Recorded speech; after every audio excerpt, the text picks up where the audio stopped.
अशोक कुमरा जी। राधे राधे राधे महाराज जी। महाराज जी, कई बातें जो हमको परेशान करती हैं जिनका वास्तविक जीवन से कोई लेना देना ही नहीं होता, जैसे कि लोगों ने कुछ कहा, रिश्तेदारों ने कुछ कहा। महाराज जी, इन बातों को दूर करने का क्या उपाय? नाम जप, मन को सोचने का समय ना देना, मन को पॉजिटिव सोच के लिए विवश कर देना, ये नाम जप से होगा, दूसरी किसी बात से नहीं होगा। नहीं तो मन कुछ ना कुछ सोचता रहता है और भजन की कमी के कारण वो निगेटिव ही सोचता रहता है। 10 साल पहले उसने क्या कहा था, इस बात से जलाएगा बैठाल के। उसको समय क्यों दो, उसको समय मत दो, ये बहुत बड़ा भूत है, इसको काम में लगाए रखो। राम राम राम राम, राधा राधा राधा राधा, कृष्ण कृष्ण कृष्ण। जितना इससे भजन करोगे उतने पॉजिटिव ये सोच फेंकेगा। हमारी बात समझ लो, हम सबको प्रार्थना करके कहते हैं, जितना आप भजन विमुख होगे उतने ये निगेटिव फेंकेगा, आपको परेशान कर देगा, डिप्रेशन में पहुंचा देगा। जितना नाम जप करोगे, सही आचरण करोगे, धर्म से चलोगे, पॉजिटिव विचार देगा। विचारों में सुख है, बाहर नहीं है। विचारों में सुख है, बाहर सुख नहीं है। एक निगेटिव विचार का आदमी हर स्थिति में जलेगा, एक पॉजिटिव विचार का आदमी हर बिगड़ी परिस्थिति में भी अपने आप को सुखी कर सकता है।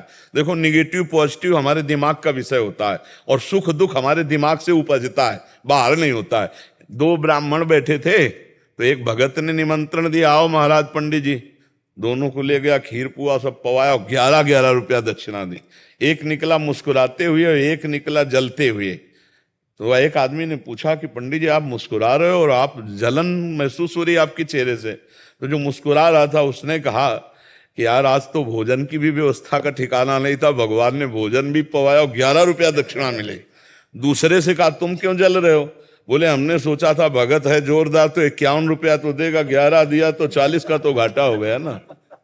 अब बताओ, उस जजमाल का दोष क्या था? उसकी सोच है, वो निगेटिव सोच है। खीर खा के 11 रुपया पाके भी जल रहा है, और एक पॉजिटिव सोच है तो आनंदित हो रहा है। हमें लगता है अगर दिमाग सही हो जाए तो हम सुख दुख से ऊपर उठ जाएं, हम आनंद को प्राप्त हो लें। इसीलिए हमें लगता है कि नाम जप करो, खाली समय मत रहो, खूब नाम जप करो। अब तो वृद्धावस्था है, जितना अधिक जो नाम प्रिय हो, खूब नाम जप करो। महाराज जी, फिर भी दिमाग उधर चला जाता है। हाँ, फिर और करो और करो। हाँ, दिमाग को जाने के लिए जगह न दो, इतना थका दो नाम के कि वो बैठ जाए आराम से, भैया मैं थक गया, राधा राधा राधा राधा राधा राधा राधा, इतना उसे थका दो कि वो भागने के लायक न रह जाए, तो आनंद आने लगेगा। जहां ये रुका वहीं आनंद आता है। हाँ, इसका आनंद कहीं नहीं है, जहां मन लग गया वहीं आनंद का अनुभव कराता है। आप देख लो, किसी में भी आनंद नहीं है, केवल आपके मन को घसीट लें। आनंद कहाँ? जहां मन लग गया। अगर मन प्रभु में लग जाए तो आनंद हो सकता है, संसार में तो लगेगा ही नहीं, भागता घूम रहा है। इसलिए खूब नाम जप किया जाए। कुंडली जन्म पत्री बनानी जरूरी होती है, बनानी। अब ब्याह या करना हो तो जरूरी तो है ही। बाबा जी बनवाना हो तो कोई बात नहीं। तो जन्म कुंडली, अब लड़का बच्चा नाती बनाती है, इनके घर में ब्याह होना है तो जन्म कुंडली आदि की तो जरूरत। आजकल ऐसा समय आ रहा है कि कौन कुंडली देखता है, बोले कितने गुण मिले, ये सब कहाँ चल रहा है। अब तो लव मैरिज और लिव इन रिलेशन है, इनमें कहा। तो वैसे बनवा लेना चाहिए, जिससे शास्त्रीय पद्धति के लिए, विचार आदि के लिए जरूरी हो। महाराज जी, जिनकी ज्यादा कुंडली मिलती है उनकी लड़ाई हो रही है। देखो, लड़ाइयां तब बंद होगी जब सद्विचार होंगे, कुंडली से थोड़ी हो जाएगी। आपका सद्विचार हो तभी मंगल विचारों के अगर पत्नी कटु बोल रही और हम थोड़ा नम्र हो गए तो हम दोनों जीवन साथी का बढ़िया मंगल में जीवन। अरे थोड़ा कभी वो गुस्सा हो रही, हम थोड़ा डाउन हो गए, फिर कभी वो डाउन है तो अपनी बात रख दी। प्यार से चलना चाहिए लड़ाई झगड़ा का। अगर पति पत्नी में प्यार नहीं रहा, अब आगे तो नहीं रहेगा। इसलिए हम साफ नहीं दे रहे, भविष्य इसलिए बता रहे कि जब 4 बॉयफ्रेंड ब्रेकअप हो चुके हैं तो पति से कैसा व्यवहार होगा। जब 4 गर्लफ्रेंड ब्रेकअप हो चुकी है तो पत्नी से कैसा, मतलब आप दोनों तरफ ध्यान दीजिए। हम कई बार कहा है कि जिसको होटलों के भोजन का चाट लग जाता है उसको घर की रसोई अच्छी नहीं लगती। इसी से सब समझ लो, इसी से समझ लो कि फिर वो, हाँ, ये तो बहुत धन्यवाद है जो पति पत्नी प्रेम से पवित्र जीवन व्यतीत कर रहे हो। नहीं, बड़ा मुश्किल हो गया है। मन है, अब मन मनोरंजन में फंसा है तो कौन पति माने। पति अपनी तरफ जा रहा है, पत्नी अपनी तरफ जा रही, बोलो उस घर की हालत क्या होगी। लेकिन अभी हैं ऐसे गृहस्थ जो सद्भाव से चल रहे, तो हमें उनसे प्रार्थना जो सद्भाव से चल रहे कि यदि पत्नी असंतुष्ट हो किन्हीं कारणों से तो संतुष्ट करना चाहिए, समस्या को समझना चाहिए। लड़ना मारना पीटना ये राक्षसी व्यवहार ठीक नहीं। हम कह रहे हैं बिल्कुल न पटरी खाए तो सरकारी हिसाब किताब है भाई, आप संबंध विच्छेद कर लीजिए, लेकिन मारना पीटना लड़ाई झगड़ा, आप अपना जीवन जिए, हम अपना जीवन जी रहे हैं, लेकिन ये जो हिंसा आदि में उतर जाना ये ठीक नहीं। मारने का अधिकार नहीं, पीटने का अधिकार नहीं है, दंड देने का अधिकार नहीं है। आप कानूनी कार्रवाई कर लीजिए। आप अगर कुछ भी करते हैं तो कानून के खिलाफ होने के कारण फिर आपको जेल जाना पड़ेगा, नहीं जाना पड़ेगा।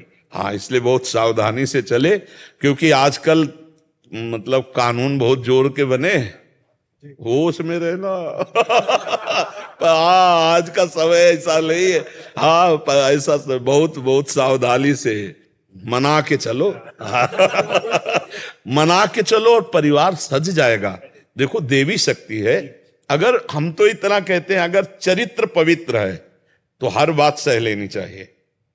चरित्र पवित्र है तो हर बात सह लेनी चाहिए, चाहे पति हो चाहे पत्नी हो, एक दूसरे की कमियों को सह ले। चरित्र में हमारा थोड़ा ये है कि अगर तुम चरित्रहीन हो तो फिर हम संबंध कैसे चल पाएगा। अगर और कमियां सब हैं तो चलेगा, चरित्रहीन नहीं होना चाहिए। और आज हमारे नई संस्कृति में चरित्रहीनता बहुत फैल रही, नहीं फैल रही? तो हाँ, हमारी ये चरित्रहीनता हमारे गृहस्थी में बहुत बाधक बन जाएगी। इसीलिए नौजवानों से, नए भाइयों से प्रार्थना है कि आप अपने चरित्र को बचाइए, जो आपके जीवन को उज्जवल करने वाला है। चरित्रहीन जीवन अच्छा नहीं होता है, बड़ी समस्याओं में फंस जाता है चरित्रहीन जीवन। भरत भूषण जी, उत्तराखंड से। राधे राधे। राधे राधे महाराज जी। महाराज जी, मेरा सवाल है कि कुछ लोग दीक्षा नामदान गुरुजी से प्राप्त करने के पश्चात भी लोग गलत कार्य या लोगों का दिल दुखाने का काम करते हैं, जिसमें उनके गुरुजी की भी निंदा होती है। महाराज जी, ऐसे में आप जो अज्ञानी जीव हैं, केवल कान फुकवा लिए, उसको थोड़ी चेला कहते हैं। चेला तो होता है मन क्रम वचन त्रिशुद्ध सकल मत हम श्री हित हरिवंश उपासी। जो मन से, वचन से, कर्म से गुरु का हो जाए उसे चेला कहते। मन से वही सोचेगा जो गुरु जी ने कहा है अनुकूल, तन से वही क्रिया करेगा जिससे गुरु की निंदा न हो, वाणी से वही बोलेगा जिससे दूसरों को सुख हो, तब तो चेला। मन मिले तो चेला, नहीं तो फिर जगत का सब मेल ही है। केवल कंठी बंधवा लेने से थोड़ी चेला हो जाता है। मान लो जैसे ये कंठी नहीं बांधे, ये तिलक नहीं लगाए, और ये मन वचन कर्म से हमारी बात मान रहे, तो हमारे पक्के चेला हैं, हमारे पक्के मित्र हैं। अब हमारे कंठी तिलक बांधे हुए बात एक को नहीं मान रहा है, तो बिल्कुल हमारा त्रिकाल में हमारा नहीं है। बात समझ रहे ना? तो जो गुरु के महत्व को नहीं समझते, भगवान के मार्ग को नहीं जानते, और बस ऐसे ही प्रवाह में आके कंठी तिलक बंधवा लिए, वही ऐसे मनमानी करते हैं, फिर उनको लाभ नहीं मिलता है। और गुरुजनों का अपमान ऊपर से होता है कि यार कैसे तुम्हारे गुरु हैं जो तुम ऐसे आचरण कर रहे हो। संसार फिर गुरुजनों को अपशब्द बोलता है, तो उनके द्वारा जो किया हुआ ये आचरण है महत अपराध बन जाता है कि गुरुजनों का भी अपमान होता है और कंठी तिलक का भी अपमान होता है। तो हम प्रार्थना करते हैं सत्संग में कई बार कि सहसा गुरु मत बनाओ, सहसा गुरु मंत्र मत लो। जब तुम्हें ये समझ में आ जाए कि मुझे गुरु की बात पर चलना है तब गुरु बनाओ, नहीं तो सत्संग सुनो, जितना मन आवे उतना धारण करो। ऐसे कौन तुम्हें परेशान कर रहा है भाई? कल्याण तो हम आपको पक्का कह रहे हैं, राधा राधा जपोगे, रामकृष्ण हरि जपोगे, कल्याण पक्का हो जाएगा, पक्का हो जाएगा। अच्छा, गुरु बनाना होता है या गुरु स्वीकार करना होता है? बनाने में बिगड़ने वाली बात है। स्वीकृति में जैसे आपने हमारी बात सुनी और मन से स्वीकार कर लिया कि आप हमारे गुरुदेव, हमें आपकी आज्ञा के अनुसार, हो गया। कहने की भी जरूरत नहीं प्रकट में कि हम आपको गुरु मानते हैं, नहीं, वो अपने आप प्रियता हो जाएगी।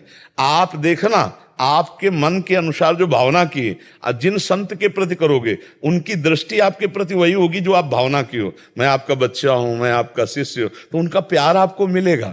और आप कंठी तिलक बंधवाए, मनमानी आचरण करें तो जलन और पैदा होगी, सामने देखकर जलन पैदा होगी।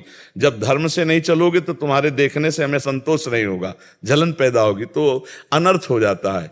जब हम पहले पाप कर्म करते हैं और गुरु बना लेते हैं तो उनकी कृपा से पाप से मुक्ति होने का चांस हो जाता है। लेकिन गुरु बना के जब पाप करते हैं तो रजिस्टर्ड हो जाते हैं, फिर उनको भोगना ही पड़ता है, बहुत कठोर दंड मिलता है फिर ऐसे लोगों को जानबूझ से। कई लोग सेवा करते हैं जैसे जी।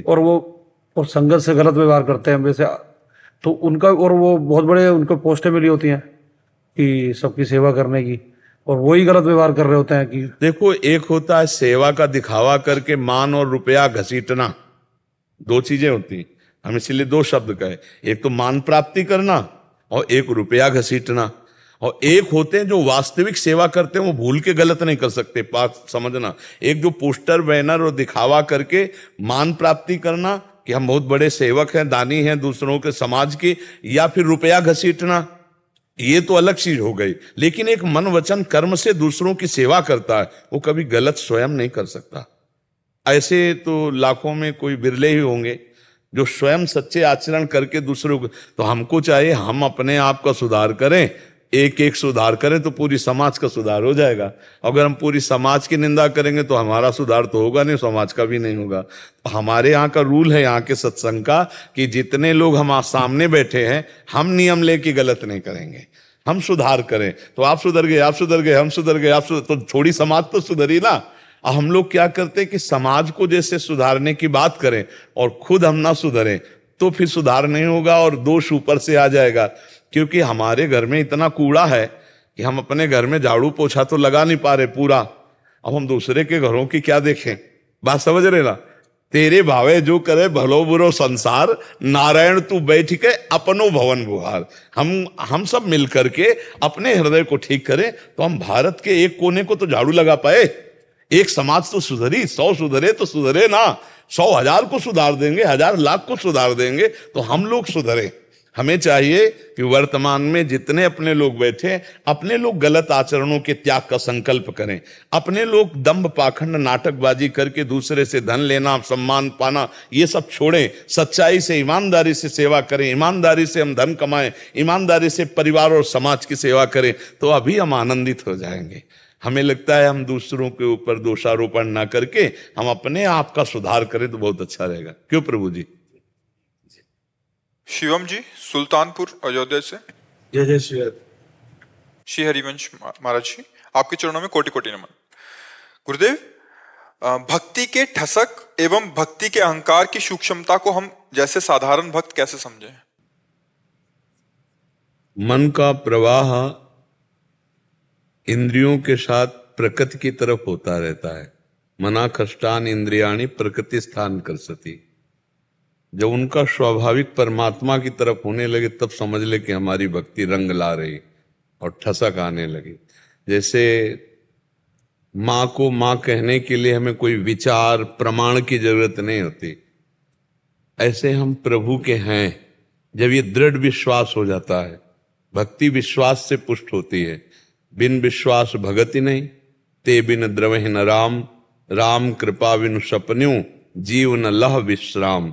बिना विश्वास के भगति नहीं और बिना भक्ति के भगवान का अनुभव नहीं होता। तो जब हमारा ऐसा भगवान से दृढ़ विश्वास हो जाए कि जैसे माँ को हमें किसी प्रमाण की जरूरत नहीं माँ कहने के लिए, ऐसे हमें किसी प्रमाण की जरूरत नहीं कि मैं भगवान का हूं, भगवान मेरे हैं। जब ये दृढ़ विश्वास हो जाए और मना खष्टान इंद्रियाणी जो प्रकृति स्थान कर सती, वो परमात्मा की तरफ हो जाए, हमारा मन और हमारी इंद्रियां जब भगवान की तरफ होने लगे, तब समझ लेना चाहिए हमें भगवत भक्ति का प्रादुर्भाव हो गया है। अब हमारा काम हो गया। जब हमारा मन और हमारी इंद्रियां स्वाभाविक प्रभु की तरफ जाने लगे, जैसे विषयी पुरुष का मन स्वाभाविक विषय चिंतन करता है अनायास बिना प्रयास के, ऐसे ही भक्त का भगवान का चिंतन अनायास बिना प्रयास के होता है। तब मानना चाहिए कि हमारी भक्ति रंग लाई है, अब शुद्ध भक्ति आई है। और ये ठसक आ जाएगी, अपने आप आ जाएगी। जैसे पेट भरने लगता है ना, तो किसी दूसरे से प्रमाण की जरूरत नहीं होती, अपने को लगता है पेट भरने लगा। ऐसे ही जब आत्मानंद की अनुभूति, भगवदानंद की अनुभूति होती है तो ठसक आ जाती है। जैसे अलग अलग महापुरुषों ने अपनी ठसक दिखाई कि प्राणों को भी त्याग दिया, पर अपनी धर्म, अपनी निष्ठा, अपने भाव को कहीं भी कलंकित नहीं होने दिया। भारी से भारी पीड़ा और कष्ट में भी वो अपनी निष्ठा में रहे, अपने भाव में रहे। ये बात समझ रही? तो वो दूसरा प्रमाण नहीं, वो आपका हृदय प्रमाण हो जाएगा, आपका हृदय ही प्रमाणित कर देगा। मतलब जो उसके अहंकार से कैसे, जैसे कभी कभी आप कहते हैं कि अहंकार वो त्याज्य है जिसमें मैं के आगे कुछ भी लग जाता है। सीधी बात है इसमें, बस इतना समझो, मैं के आगे कुछ प्रकृति का लगता है वो त्याज्य है। मैं ऐसा मैं अगर भक्त भी लगेगा तब भी है? भक्त मैं अगर अब वो प्रकृति का थोड़ी है, वो तो परमात्मा का है। शब्द को पकड़ो। तो महाराज जी क्या भक्ति का अहंकार नहीं? नहीं, ऐसा नहीं होता। भक्ति का अहंकार भक्त के हृदय में होता ही नहीं है। भक्त के हृदय में भक्ति का अहंकार नहीं होता, भगवान का अहंकार होता है। अस अभिमान जाय जन भोरे, मैं सेवक रघुपति पति मोरे। मैं प्रभु का हूं, मैं परमेश्वर का हूं। ये निंदनीय नहीं है। बात शब्दों को जब पकड़े तो उसमें उत्तर आ जाता है। हमने कहा प्रकृति जन्य कोई भी वस्तु, व्यक्ति, स्थान जब मैं के आगे लगता है वो अहंकार हो जाता है। कि जैसे मैं धनवान, मैं रूपवान, मैं जवान, मैं विद्वान, मैं बलवान, मैं जो भी आप, ये सब प्रकृति का है ना, और मैं भगवान का, ये अहंकार बना रहे भगवान मेरे, मैं, तो ये अहंकार नहीं है, ये बंधनी है। यही भगवत प्राप्ति की तरफ हमें अग्रसर करेगा। जैसे हम लोग बोलते हैं श्यामाजू के बल अभिमानी, हमारे माई श्यामाजू को राज, तो ये प्रकृति जन्य थोड़ी है, ये तो परमात्मा जन्य है। प्रकृति जन्य जहां मैं के साथ कुछ जुड़ा, बहुत कुछ है, मतलब पूरा प्रपंच है इसी में। मैं बहुत अच्छा डॉक्टर हूं, मैं बहुत अच्छा मास्टर हूं, जो भी मैं प्रकृति जन्य जुड़ा वही बंधन कारक है, और जब परमात्मा जन्य जुड़ा तो वही मोक्ष का कारक है। अहंकार शुद्ध ब्रह्म है। जो अहंकार मैं है वो शुद्ध ओंकार स्वरूप परमात्मा स्वरूप है। उसके साथ जो जुड़ गया वही माया बन गया। जैसे मैं पुरुष हूं, मैं स्त्री हूं, मैं के साथ जो प्रकृति जुड़ गई वही माया है, और जो उस प्रकृति से अब मैं को बचा ले तो वही मैं ब्रह्म है, शुद्ध ब्रह्म मैं है। बस जी। वंदना मिश्रा जी, बल्लिया। राधे राधे महाराज जी। महाराज जी, गीता जी में भगवान कहते हैं कि आत्मा निर्विकार है, उसे कोई विकार छू ही नहीं सकता। तो महाराज जी, कर्मों के अनुसार स्वर्ग नरक कौन जाता है? अंतःकरण चतुष्टय में आसक्त जीव। अब इसको किसका प्रश्न है? हाँ, अब शास्त्रों को पढ़े हो, सत्संग किए होगे तो जानोगे, क्योंकि बड़ा गूढ़ विषय है। देखो, स्वप्न में आपने देखा कि बहुत अच्छा कभी स्वप्न आता है, कभी बहुत बुरा स्वप्न आता है। तो उसमें जब बुरा स्वप्न आता है तो हमें दुख होता है, और जब अच्छा स्वप्न आता है तो सुख होता है। लेकिन आप देखते हैं कि दुख सुख भोगने वाला शरीर सैया में, एसी रूम में आराम से पड़ा होता है, न दुख होता है न सुख होता है। पूरा झूठा है कि नहीं? स्वप्न में देखा, सब जो भी देखा, जागृत पर आपको झूठा नजर आया नहीं आया ना? लेकिन उस समय जब स्वप्न में होते हैं तब भोगना होता है कि नहीं? अगर पिटाई हो रही तो पक्की पिटाई हो रही, अगर सुख मिल रहा है तो पक्का सुख मिल रहा है, ऐसा लगता है ना। स्वप्न में तो नहीं लगता कि झूठा है। जो सपने सिर काटे कोई, बिन जागे दुख दूर न होई। एक भ्रम मन में स्वप्न जागृत कर देता है, और अपने को नहीं, बड़े बड़ों को। एक बार महाराज जनक जी ने स्वप्न में देखा कि वो बहुत गरीब हो गए, राज छिन गया, राजा थे। अब वो इतने भूख से पीड़ित हैं कि उन्होंने कई घरों से मांगा, तो कुछ दाल चावल एकत्रित कर पाए तो मिट्टी के भांडे में उसे पका रहे थे। इतने में 2 सांड लड़ते हुए आए कि वो मिट्टी का पात्र टूट गया और खिचड़ी फैल गई। और वो भूखे बड़े व्याकुल हुए, उस व्याकुलता में आंख खुली तो देखा कि राजमहल की सुंदर सैया पर, तो उनका ये सत्य कि वो सत्य। बड़े बड़े ज्ञानी जन उनकी सभा में बैठते थे, सभा में आके केवल इतने पूछा, यह सत्य कि वह सत्य। अब कुछ यह हुआ कि व्याख्या हो तो उत्तर हो, कोई उत्तर नहीं। तो उन्होंने कहा सब विद्वानों का भरण पोषण करते हैं, तब तक नहीं जाने देंगे, नजर कैद रखेंगे जब तक हमारे प्रश्न का उत्तर नहीं होगा। तो बड़े बड़े ब्रह्म ऋषियों को, तो अष्टावक्र जी एक बार बालकों के साथ खेल रहे थे, तो बड़े प्रवीण थे अष्टावक्र जी, 8 जगह से टेढ़े थे, और ये टेढ़ापन भी उनके पिता के द्वारा दिया हुआ था। शास्त्र में पढ़ना, उनके पिता वेद उच्चारण कर रहे थे तो गर्भ से आवाज आई, अशुद्ध बोल रहे हो। तो पत्नी से कहा, ये कौन मेरे वेद उच्चारण में अशुद्धता का कौन बोध करा रहा है? बोले आपका बेटा है गर्भ में। बोले इतना टेढ़ा है कि गर्भ ही से मुझे टोक रहा है, जा अष्टवक्र हो जा। तो 8 जगह से वो टेढ़े थे। अब 1-2 जगह से टेढ़ा आदमी चले तो कितना, तो फिर 8 जगह से टेढ़े, पर बहुत प्रवीण थे। तो बच्चों से वो जीत जाते थे। तो बच्चों ने कहा इतने बड़े प्रवीण हो तो तुम्हारे पिता बंदी बने हुए हैं महाराज जनक जी के यहाँ नजर कैद, भला उनको छुड़ा के ले आओ। तो उनको आज तक तो माता ने मुझे बताया ही नहीं। घर गए और कहा माता पिताजी कहाँ हैं? तो उनको डर था अगर ये गया और इनको भी नजर कैद कर ले तो मेरे पास तो कोई रह नहीं जाएगा। तो जब कहा मां सत्य को साक्षी करके बोलो पिताजी कहाँ है, तो उनका महाराज जनक ने नजर, सब व्यवस्था ऋषि मुनियों की तरह स्वागत, आप जा नहीं सकते जब तक प्रश्न का उत्तर नहीं होगा। राजहट अष्टावक्र जी गए, अभी बालक ही थे। जेवी सभा में देखा तो सब हंस पड़े। तो अष्टावक्र जी मंच में जा कहा मैंने तो समझा था ज्ञानियों की सभा है, लेकिन यहां तो एक भी ज्ञानी नहीं है। तो उनका आप ऐसा कैसे कह सकते हैं हमारी सभा को? राजा जनक जी से बोले हंसे क्यों? तो बोले आपके अंग 8 जगह से टेढ़े हैं। हाँ, तो यहां आत्मदर्शन करने वाला कोई नहीं है। या मांस चमड़ा और हड्डी देखने वाला क्या ज्ञानी कहा जाता है? क्या मांस चमड़ा और हड्डी देखने वाला ज्ञानी कहा जाता है? ज्ञानी आत्मदर्शन करता है। क्या आत्मा टेढ़ी मेढ़ी है? क्या आत्मा का यह स्वरूप है? सब चुप। हाँ बोल जनक, तेरा क्या प्रश्न है? बड़े बड़े ऋषियों को बंदी बना रखा है, नजर कैद, क्या प्रश्न है? बोले यह सत्य की वह सत्य। बोले ना यह सत्य ना वह सत्य। जब तू जागृत में हुआ तो तेरा स्वप्न सत्य हो गया, और जब तू स्वप्न में था तो जागृत असत्य था। जो एक ही क्षण में असत्य हो जाता है वो सत्य कैसे हो सकता है? ना ये सत्य ना वो सत्य। कूद पड़े सिंहासन से, चरणों में गिरे। अष्टावक्र जी जनक जी के गुरु है। अष्टावक्र जी, अष्टावक्र गीता का उपदेश किया उन्होंने। तो देखो आत्मस्वरूप निर्विकार और बंधन मुक्त है, पर वही आत्मस्वरूप जानबूझ के बंध गया। क्या? मैं स्त्री मैं पुरुष, ये देह भाव। इसके अंदर अंतःकरण सूक्ष्म शरीर है, तो स्थूल शरीर तो छूट जाता है, और सूक्ष्म शरीर में आसक्त हुआ जीव कर्मानुसार नरक और स्वर्ग को भोगता है। निर्लेप है पर आसक्त हो गया, इसलिए भोगना पड़ रहा है।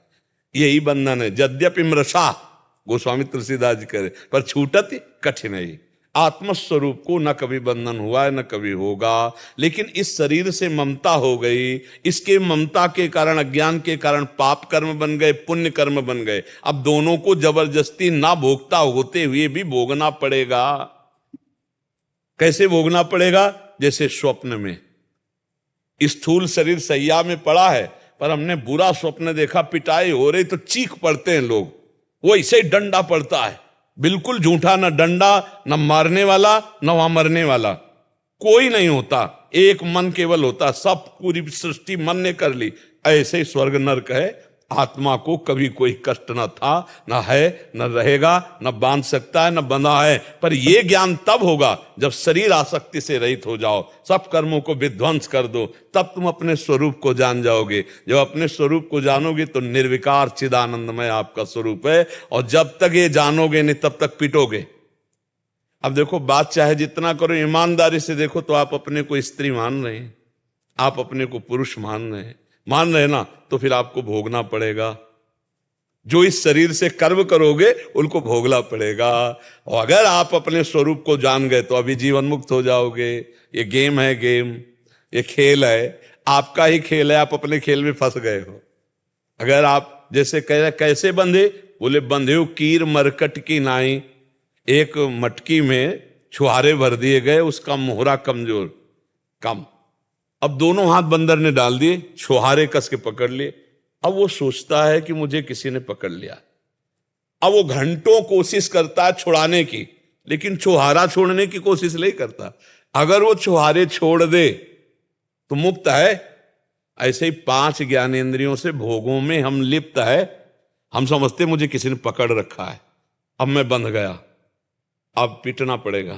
काल कर्म स्वभाव गुण घेरा, जो कर्म करोगे वो सब भोगने। 5 ज्ञानेंद्र मना कष्टाल इंद्रियाड़ी प्रकृति स्थाली कर सती। बंदे कीर मरकट की नहीं। तोता को जब पकड़ने वाले तो रस्सी ऐसे डाल दिए, उस पर दाना चिपका दिए गोंद से, और एक पोला जो पंखा ऐसे घुमाया जाता है ना, एक हाथ का पंखा देखा है, उसमें एक पोला डालते हैं तो वो पूरा राउंड मारता है, उस पोले को डाल दिया। तो जो ही तोता ऐसे बैठा दाना चुगने के लिए, तो पोला घूम गया, क्योंकि घूमता है वजन पड़ते ही। अब वो कस के पकड़ लिया कि अगर छोड़ दिया तो मर जाऊंगा, और अगर छोड़ दे तो उड़ जाए। बस ऐसे ही तो गोस्वामी तुलसीदास जी कह रहे, जड़ चेतन ही ग्रंथि पड़ी गई, यद्यपि मृषा छूटति कठिनई। इसी को छोड़ने के लिए अध्यात्म है कि तुम जाग जाओ। जैसे कोई स्वप्न में देख रहा है कि मैं समुद्र में डूब रहा हूं, अब बोलो क्या उपाय है? आसपास सैकड़ों तैराक जमा कर दो, नाव ले आओ, तो क्या वो जो स्वप्न में डूब रहा है उसे आप बचा सकते हो क्या? उसका एक उपाय, उसे जगा दो। जहां जगा तो ना एक बूंद पानी नहीं हो, डूब रहा था समुद्र में वो अरे बस ऐसे ही जेहि जाने जग जाए हेराई, जागे जथा स्वप्न भ्रम जाई। जैसे जागने पर स्वप्न का भ्रम नष्ट हो जाता है, ऐसे ब्रह्मबोध होने पर संसार नहीं है, एकमात्र परमात्मा ही परमात्मा है, दूसरा कोई नहीं। बच्चा बात समझ में आ रही? हाँ, नाम जप करो, शास्त्रों का स्वाध्याय करो, संतों का संग करो, चरित्र पवित्र रखो, तो फिर ये अध्यात्म की बातें समझ में आ जाएंगी। निशा सिंह जी लखनऊ से। ठीक है। महाराज जी आपके चरणों में कोटि कोटि प्रणाम। महाराज जी, शारीरिक अस्वस्थता है या आध्यात्मिक स्थिति, इसके लक्षण में भेद कैसे जाने? जैसे भूख ना लगना, कुछ अच्छा ना लगना, ये स्थिति है, या शारीरिक कमजोरी समझ में नहीं आना? डॉक्टर पूछते हैं तो बता दिए लक्षण, फिर बाद में कई बार मन में आता है कि ये स्थिति लक्षण कहीं भक्ति के तो नहीं थे? भक्ति के जब लक्षण होते हैं ना, तो आनंद की अनुभूति होती है, उसमें कोई किसी से पूछना थोड़ी पड़ता है कि भक्ति के लक्षण है। प्रेम, अपने प्रियतम के प्रेमोन्माद में न धूप, न भूख, न कष्ट, न नाना प्रकार के रोगों की पीड़ा, कुछ तो अपने आप समझ में आता ना। सामने मानस पटल पर प्रभु है, प्रभु का आनंद है, तो उसी आनंद की उम्र। अब कोई पूछ रहा है कि क्या स्थिति है, तो शरीर की स्थिति को भांप भी नहीं पाता, तो अपने को पता है कि अपनी भक्ति के रंग में है। तो ऐसे थोड़ी होता है कि हमें पता नहीं कि ये सांसारिक रोग है कि ये भक्ति का रोग। क्योंकि जब श्री जी का चिंतन होगा तब वो एक मुख प्रसन्न तन तेज विराज, एक अद्भुत। आओ जब किसी का चिंतन होगा निगेटिव तो अलग चिंतन होता है। तो ऐसे अपने को पता है कि रोग का कष्ट है या भगवदानंद की पीड़ा है। भगवदानंद में भी पीड़ा है। जो मीरा जी कहती, जो मैं ऐसा जानती प्रीति किए दुख होए, नगर ढिंडोरा पीटती अजी प्रीति ल करियो कोई। तो जो भागवती की स्थिति होती है खुद आपको पता होगी, क्योंकि जाने मोरी छाती, मीरा जी कहती मेरा हृदय जलता है। तो उसके लिए किसी से प्रमाण की जरूरत थोड़ी है। क्यों? भागवती की स्थिति में किसी से प्रमाण की थोड़ी जरूरत। और देखो भागवती स्थिति में बताएं, तन चाहे जितना कमजोर हो जाए लेकिन उसका अध्यात्म बल बहुत पुष्ट होता है, उसे कोई रोग नहीं होता। जैसे मीरा जी के वैद्य बुलाए जाते हैं, 6-6 दिन मीरा जी न भोजन करती न पानी पीती, शरीर पीला हो रहा है। वो खुद अपने पदों में लिखा है कि पान जैसा पीला शरीर हो रहा है। घर के लोग समझते हैं रोग हो गया, पिंड रोग, और आके वैद्य देखते हैं तो वैद्य से कहती कि तुम्हारी सामर्थ्य नहीं कि तुम हमारी नाड़ी पकड़ सको, हमारी नाड़ी पकड़ने के लिए वैद्य संवलिया होए। जब स्वयं ठाकुर जी आवे पकड़े तो समझ पाएंगे कि प्रेम रोग है। तू बाहरी वैद्य शरीर का क्या जान पाएगा। और पीला शरीर हो जाता है कई दिन भोजन, तो अपने को पता है, मीरा जी को पता है ना कि मेरे को क्या है। ये तो किसी वैद्य से प्रमाण लेने की दूसरे से जरूरत थोड़ी है। जब हमें भगवदानंद की अनुभूति होती है और उसके बल पर खान पान विश्राम ये सब फीका लगने लगता है, तो हमें पता है ना किस आनंद के बल से। जब भगवान के प्रति प्रेम बढ़ता है तो नहीं खान पान ते भावे है, नहीं कोमल वसन सुहावे है, सब विषय लगे ते खारा है, हरि आशिक का मग न्यारा है। जो हरि से प्यार करते हैं वो अलग होते हैं, उनके लिए प्राण देह भोग सामग्री लोक लोकांतर कोई महत्व नहीं रखता है। तो ये बात अपने को देखते रहना है कि शरीर अस्वस्थता है या भगवद स्थिति है, वो अपने हो, दूसरा प्रमाण थोड़ी। आज तक कोई थर्मामीटर बना है क्या? ऐसा प्रकृति में वैज्ञानिक ने कोई थर्मामीटर बनाया कि ये देखो प्राकृतिक दुख है, ये भगवदानंद है? आज तक कोई नहीं बना सका, क्योंकि भगवदानंद अनुभूति का विषय है, किसी यंत्र से प्रमाणित नहीं किया जा सकता। मन को आज तक कोई एक्सरा पकड़ पाया है? एक्सरा, अल्ट्रासाउंड, सिटी स्कैन, कोई यंत्र है देश विदेश कहीं जो मन को कि देखो ये मन? ऐसा नहीं। स्थूल शरीर के ढांचे को आप जान सकते हो, सूक्ष्म शरीर को अध्यात्म के द्वारा। जहां से विज्ञान खत्म होता है वहां से अध्यात्म प्रारंभ होता है। एक वो आए थे अपने भारत के बड़े वैज्ञानिक, इसरो से साइंटिस्ट। हाँ, तब उन्होंने कहा था कि हम भी एक संत हैं। उनका हम भी एक संत हैं जो रात दिन एकाग्र होकर सर्च करते हैं, पर हमारी पढ़ाई जहां से खत्म होती है वहां से आपकी शुरू होती है। उन्होंने कहा कि हम भी एक है, लेकिन हमारी पढ़ाई जहां से खत्म होती है वहां से आपकी शुरू होती है, क्योंकि सूक्ष्मता ही परमात्मा प्राप्ति के लिए स्थूलता का त्याग, और स्थूल की ही सारी वैज्ञानिकता है, सूक्ष्म की थोड़ी है। और सूक्ष्म से भी परे कारण, कारण से भी परे आत्मस्वरूप, इसका बोध होता है संत महापुरुषों का, जो आत्मस्वरूप, वो तो स्थूल सूक्ष्म कारण तीनों से परे है। महाराज जी, जैसे यहाँ पे जितने लोग बैठे हैं सबके लिए सुख अलग है, दुख अलग है, तो असली सुख और दुख को कैसे पहचाने कि सुख क्या है और दुख क्या है? सबकी अलग परिभाषा। हाँ, सब अपनी अपनी अनुकूलता और प्रतिकूलता को समझते हैं, लेकिन सुख वो है जिसके प्राप्त होने के बाद कुछ पाना बाकी नहीं रहता। जैसे केवट को मिला, जब भगवान के चरण पखार रहा है ना केवट, तो अति आनंद उमगी अनुरागा, शब्दों को देखिए, अति आनंद उमगी अनुरागा, चरण सरोज पखारन लागा। इसके बाद भगवान उसको सिया जी की स्वर्ण मुद्रिका देते हैं।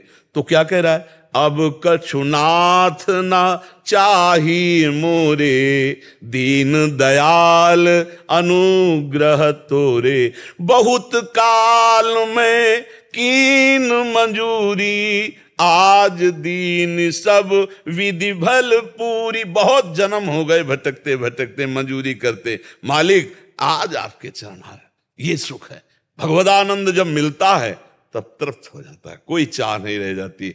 अपनी अपनी मन की मान्यता के अनुसार सुख दुख इसी संसार में चयन किए जाते हैं, लेकिन जिनको तुम सुख समझ रहे हो, आज तक कोई सुखी हुआ हो, अभी तक कोई सुखी हो तो बता देना, तुम्हें देखने को मिलता है।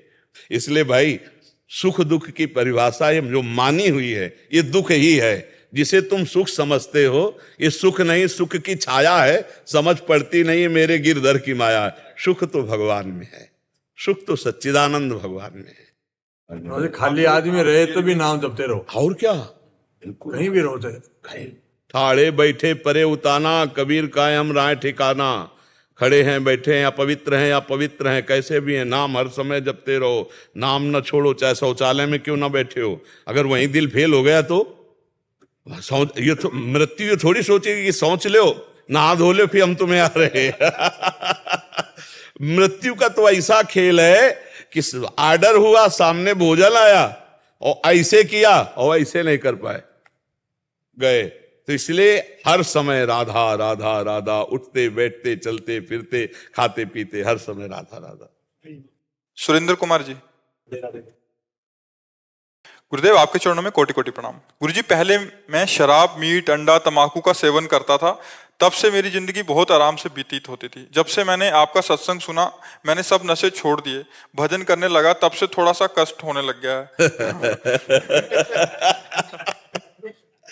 आप ये तो देखो, जब कपड़ा गंदा हो जाता है और उसकी जब धुलाई होती है तो थोड़ा तो चोट सहनी पड़ेगी। अब जन्म जन्मांतरों से हमारा हृदय गंदा रहा, अब जब हम भजन में चल रहे हैं सत्य मार्ग में, तो अब धुलाई हो रही।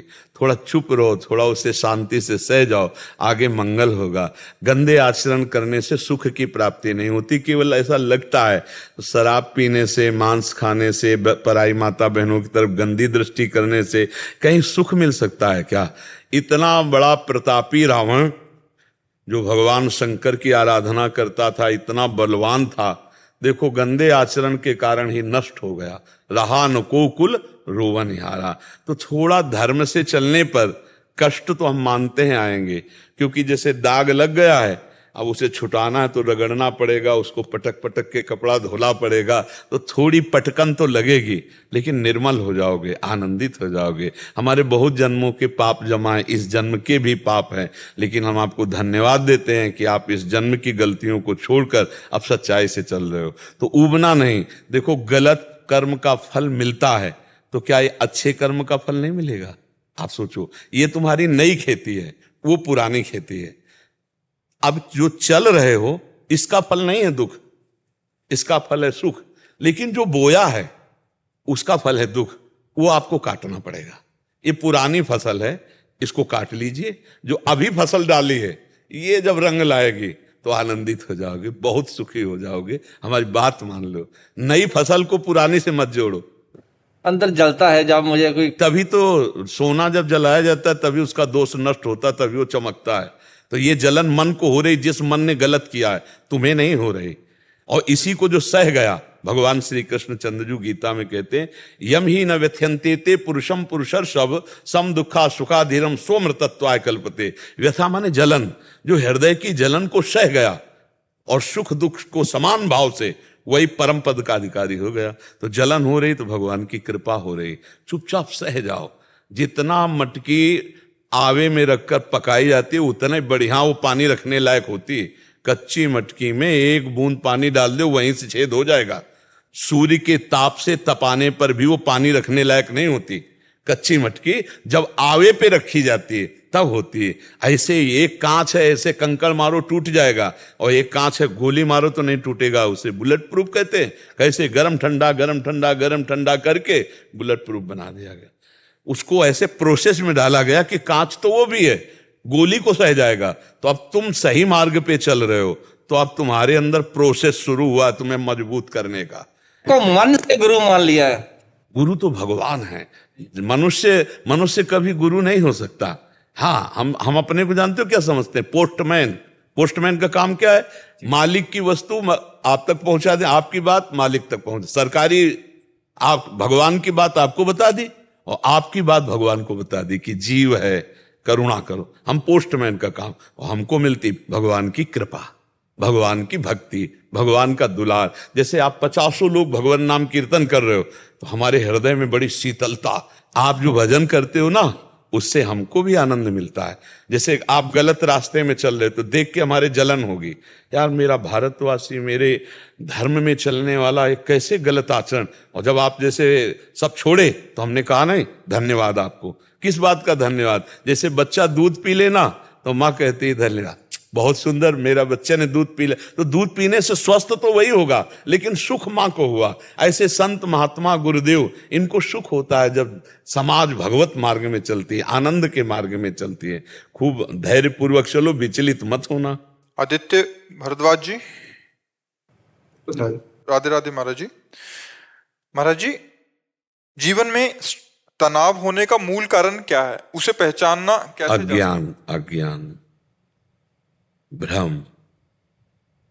उसी अज्ञान भ्रम से हमारे अंदर कामनाएं उत्पन्न होती हैं, और जब कामनाओं की पूर्ति नहीं होती तो हमारे अंदर असंतुष्टता आती है। हमारे कामा संजायते क्रोधा, हमारी बुद्धि मलिन होने लगती है। कामनाओं की पूर्ति में भी लोभ जागृत होता है और भोगने की इच्छा जागृत होती है। कामना की पूर्ति में बाधा पड़ने पर क्रोध जागृत होता है। क्रोध हमारी स्मृति को छीनता है। स्मृति में मूढ़ता आती, बुद्धि नष्ट हो जाती है। बस वो तनाव, जिसे डिप्रेशन कहते हैं ना, तो डिप्रेशन होना शुरू हो जाता है। विषयों का जो चिंतन है यही नाश की जड़ है। और अज्ञान के कारण हमको ऐसा लगता है कि यदि हमें मनमानी विषय भोगने को मिल जाए तो सुखी हो जाए। देखो, हमें जो धन प्रिय है ना, वो धन नहीं प्रिय है, धन से विषय मिलते हैं इसलिए प्रिय है। अगर रुपया प्रिय हो तो उसकी कोई खास बात है। रुपया प्रिय नहीं है, रुपया से सामग्री मिलती है, हम जो चाहे वो भोग सकते हैं, जहां चाहे जा सकते हैं। रुपये का प्रयोग प्रिय है, इसलिए रुपये की मान्यता है। अब वो प्रयोग क्यों प्रिय है? क्योंकि मन और इंद्रियां उसे अच्छा मानती हैं कि ये भोग लूं, ये देख लूं, ये छू लूं।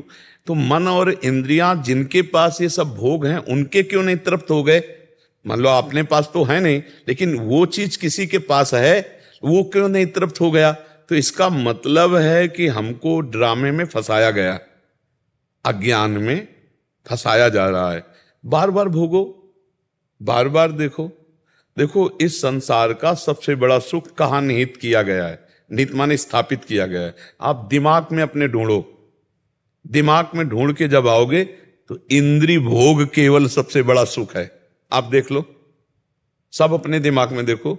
मैं पढ़ लिख करके अच्छा नौकरी करूं या व्यापार करूं, खूब धन कमाऊं, धन कमाकर मकान बनाऊं और सुंदर ब्याह करूं, खूब खाने पीने की सामग्री हो, बढ़िया हमारे पास मित्र हो, जो हमारी अर्धांगिनी हो, मन मानी जो मैं चाहूं वैसा भोगूं।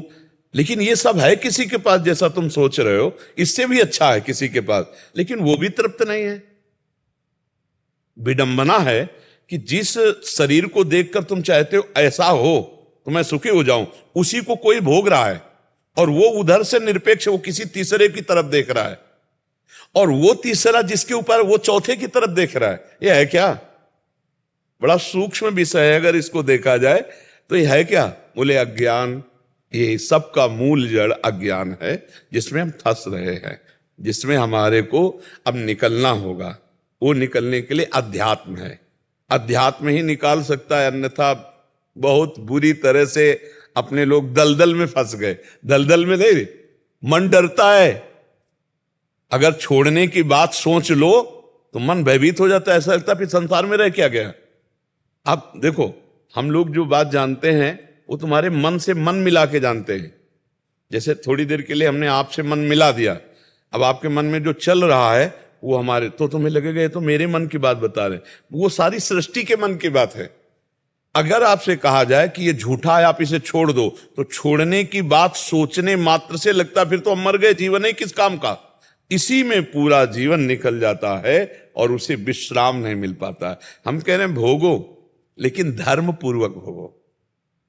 धर्म, उसे एक सीमा में बांध दिया गया है। धर्म एक सीमा में बांध देता है, तुम्हें ये खाना है, तुम्हें ये पीना है, तुम्हारी पत्नी है, तुम्हारा ऐसा, तुम्हारा, बस इस सीमा में रहो, नाम जप करो और धर्म को भोगो तो निकल जाओगे, फंसोगे नहीं। लेकिन आप गौर से देखिए, ईमानदारी से, वृंदावन की भूमि में बैठे हो, क्या मन सीमा में राजी है? ईमानदारी से देख लीजिए, मन को नवम नवम चाहिए भाई, नवम नवम। और ये इसीलिए पाप कर बैठता है, चाहे जितना पैसा लगे, नवम नवम। आप हमारी बात को अंदर से समझ लीजिए। अब इसी अज्ञान की धरा से हमारी दुर्गति होती चली गई, और नवम नवम असली में है तो भगवान है, जिनकी नयो नेह नव रंग नयो रस, नवल श्याम वृषभानु किशोरी, नव पीतांबर नवल चूनरी, नई नई बूंदन भींजत गोरी, नव वृंदावन हरित मनोहर, नव चातक वो, सब नवीन, सब नवीन। और उस नवीन में तो तृप्त हो गया जीव। मन विश्राम बिना भगवान के नहीं मिलेगा। इसलिए हम सबसे प्रार्थना करते हैं कि थोड़ी हमारी बात मान करके पहले गंदे दृश्य देखना बंद करो, गंदी बातें बोलना बंद करो, गंदी क्रियाएं करना बंद करो, तब तुम्हारे गंदे विचार छूट जाएंगे। और गंदे विचार छूटे, पॉजिटिव हुए कि हर परिस्थिति में आप आनंदित रहोगे। परिस्थिति हमें दुख नहीं दे सकती यदि हमारे विचार सही हैं।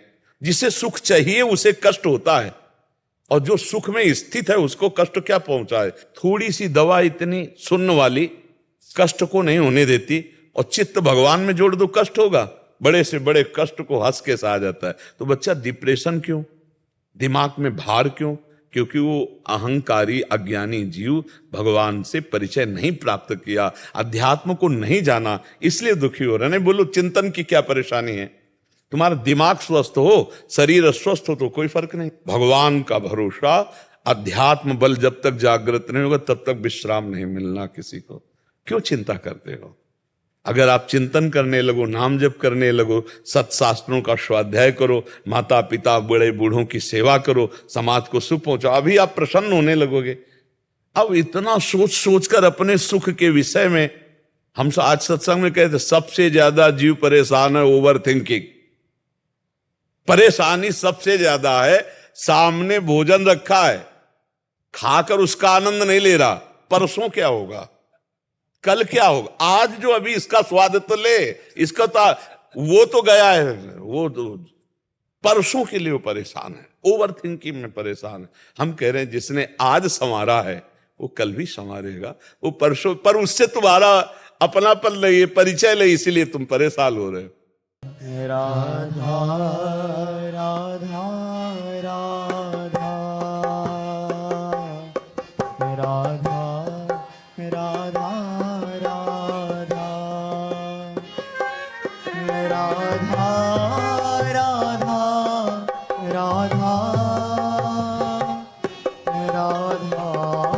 राधा राधा राधा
राधा